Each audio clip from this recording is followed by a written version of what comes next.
বিয়ের প্রথম রাতে বউকে জিজ্ঞেস করেছিলাম, তুমি আমার কাছে কি চাও? বউ লাজুক মুখে বলল, যা চাই দিবেন তো? হাতে হাত রেখে বলেছিলাম, আমার সাধ্য থাকলে আমি অবশ্যই তোমার চাওয়া পূরণ করব। বউ বলেছিল, তাহলে শুনুন, আমি আপনার কাছে একটা বরকতময় সংসার চাই। আমি মুচকি হেসে বলেছিলাম, আর কিছু? সে বলেছিল, দুজনে মিলে এত আমল করতে চাই যে মৃত্যুর পরেও যেন আমরা একসাথে জান্নাতে থাকার সুযোগ পাই। কারণ আল্লাহ তাআলা পবিত্র কুরআনে বলেছেন, স্বামী স্ত্রী দুজনেই নেককার হলে দুজনেই একই জান্নাতে থাকবে। আপনি নেক আমল করতে রাজি আছেন তো? আমি বলেছিলাম, ইনশাআল্লাহ। সে আবার বলেছিল, আর শুনুন, আমি সংসারে কোনো অশান্তি চাই না, তাই আমরা দুজনেই নিয়মিত তাহাজ্জুদের নামাজ পড়বো ইনশাআল্লাহ। কারণ যে ঘরে স্বামী স্ত্রী দুজনেই তাহাজ্জুদের নামাজ পড়বে সেই ঘরে কোনোদিন অশান্তি হবে না, আর বেশি রাগ করা যাবে না। রাসূল সাল্লাল্লাহু আলাইহি ওয়াসাল্লাম বলেছেন, রাগ মানুষের ঈমানকে ধ্বংস করে দেয়।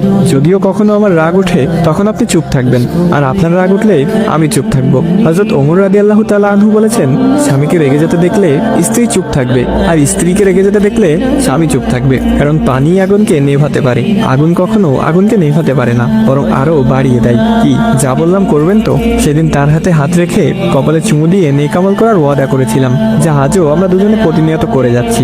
অফিসে বসে এসব ভাবছিলাম, এমন সময় স্যার এসে বেতন দিয়ে গেলেন। প্রতি মাসে বেতন পেয়ে মা বাবা ভাই বোনের জন্য কিছু কিনে তার জন্যও কিছু কিনে নিয়ে যাই। আজও অফিস থেকে বাড়ি ফেরার পথে তার জন্য একটা নীল শাড়ি, কতগুলো গোলাপ আর বেনি করার জন্য বেলি ফুলের মালা নিয়ে এসেছি।